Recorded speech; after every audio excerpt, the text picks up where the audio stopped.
গণভোটের রায় বিএনপি কিন্তু ইচ্ছা করে না মেনে রাজনীতিতে ইচ্ছা করে একটা সংকট তৈরি করেছে। আসসালামু আলাইকুম ওয়া রাহমাতুল্লাহি ওয়া বারাকাতুহু। আলহামদুলিল্লাহি রাব্বিল আলামিন, সালাতু ওয়াসসালামু আলা সাইয়্যিদুল মুরসালিন ওয়া আলা আলিহি ওয়া সাহবিহি আজমাইন। 11 দলীয় ঐক্যের উদ্যোগে আজকের এই সমকালীন অত্যন্ত গুরুত্বপূর্ণ বিষয়ের উপরে আয়োজিত রাজনৈতিক এবং জাতীয় সেমিনারের সম্মানিত সভাপতি, আজকের এই সেমিনারের মাননীয় প্রধান অতিথি, জাতীয় সংসদে বিরোধী দলীয় নেতা ডক্টর শফিকুর রহমান সহ সম্মানিত প্রবন্ধকার, বিজ্ঞ আলোচকবৃন্দ, সুধীবৃন্দ এবং সম্মানিত দেশবাসী, আমরা 11 দলীয় ঐক্যের পক্ষ থেকে আজকে যে সেমিনারের মূল প্রতিপাদ্য, এটাই কিন্তু 11 দলের আন্দোলনের মূল লক্ষ্য, যে গণভোটের গণরায়কে মানতে হবে।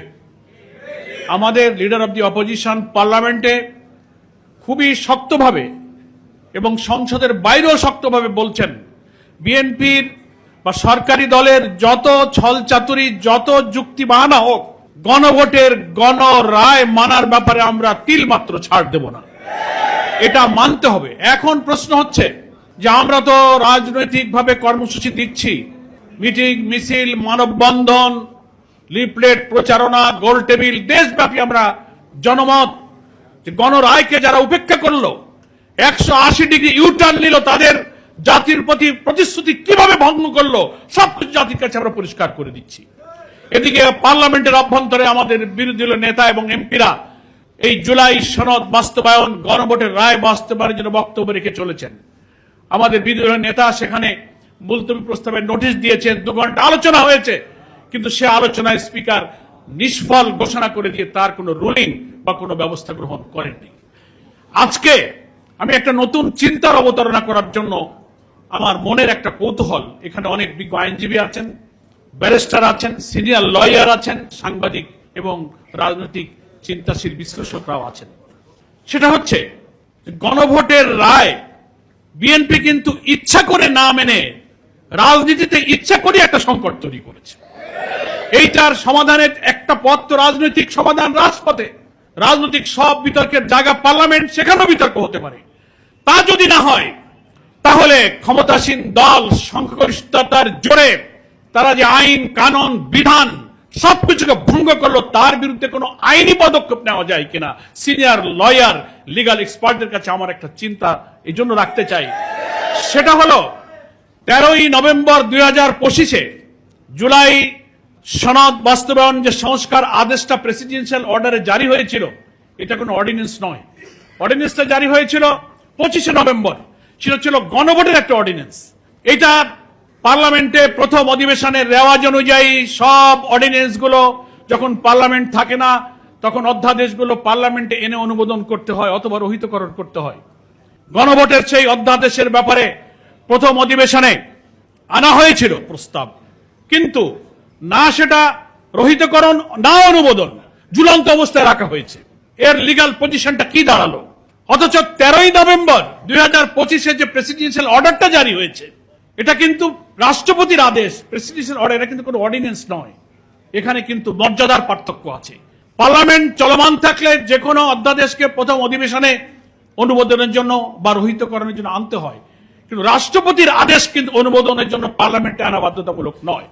তাহলে 13ই নভেম্বরের প্রেসিডেন্সিয়াল অর্ডারটা তো কার্যকর হলো, তার ভিত্তিতে ওখানে জুলাই সনদ বাস্তবায়নের একটা আইনি কাঠামো কিন্তু ওই অর্ডারে করে দেওয়া আছে, যে একটা জুলাই সনদ বাস্তবায়ন সংস্কার একটা আদেশ সেখানে আছে। সেখানে সংবিধান সংস্কার পরিষদ নামে একটা পরিষদ হবে, সেখানে যারা নির্বাচিত এমপিরা শপথ নেবে এবং ফলাফল ঘোষণার থেকে 30 দিনের মধ্যে ওই সংস্কার পরিষদের অধিবেশন ডাকতে হবে। বিএনপি পরিকল্পিতভাবে 30 দিনের মধ্যে অধিবেশন ডাকে নাই, মেয়াদ শেষ করেছে। তার আইনগত পজিশনটা কি দাঁড়ালো, এটা বাংলাদেশের লিগাল এক্সপার্টদেরকে ব্যাখ্যা করতে হবে।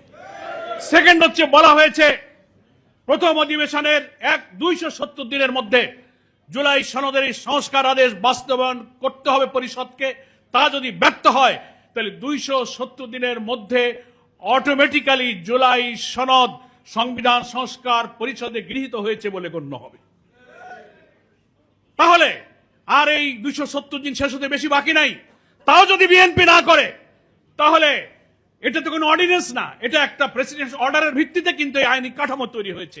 এখন বিএনপি ফাঁকি দিয়ে এই প্রেসিডেন্সিয়াল অর্ডারকে বাইপাস করে ওনারা এই পার্লামেন্টে সংবিধান সংস্কার নয়, সংবিধান অ্যামেন্ডমেন্টের নামে একটা বিল এনে সংখ্যাগরিষ্ঠতার জোরে সেটাই পাস করতে চান।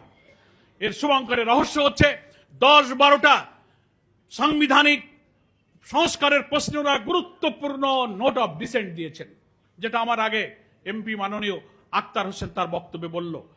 প্রধানমন্ত্রীর ক্ষমতা, রাষ্ট্রপতির ক্ষমতা, সমস্ত সাংবিধানিক পদে নিয়োগের ক্ষমতা, তারপরে আপনার চিফ জাস্টিস, আপিল ডিভিশনের জাস্টিস, কেয়ারটেকার গভর্নমেন্ট, তারপরে আপনার কি বলে আপার হাউস, লোয়ার হাউস, আন্তর্জাতিক চুক্তি, নানান ইস্যুতে সমস্ত জায়গায় বিএনপি নোট অফ ডিসেন্ট দিয়েছে। এখন প্রশ্ন হলো, উনারা বলেন পার্লামেন্টে ওই ঐক্যমত্য কমিশনের লাল বইটা দেখায় যে আমরা অক্ষরে অক্ষরে এই জুলাই সনদ মানবো। মাননীয় প্রধানমন্ত্রীও বলেন, কি শোনেন না আপনারা? কিন্তু একবারও বলেন না যে আমরা গণভোটের রায় মানবো, তা কিন্তু একদিনও বলেন না। অর্থাৎ জুলাই সনদ আর গণভোটকে ওনারা ডিফারেন্ট করে ফেলেছেন। এই জন্য ওনারা যে 12-13টা নোট অফ ডিসেন্ট দিয়েছেন সেইটা বাদ দিয়ে জুলাই সনদের যে অংশটুকু থাকবে ওটাকে ওনারা বিল বানিয়ে পাস করতে চান। তার অর্থ হলো ওই 12টা নোট অফ ডিসেন্ট বাদ দিলে যা দাঁড়াবে সেটা সংবিধান সংস্কারের জন্য রাষ্ট্র কাঠামো পরিবর্তনে একেবারে ইম্যাটেরিয়াল, সেই ফ্যাসিবাদী রাষ্ট্র কাঠামোর কোনো পরিবর্তন হবে।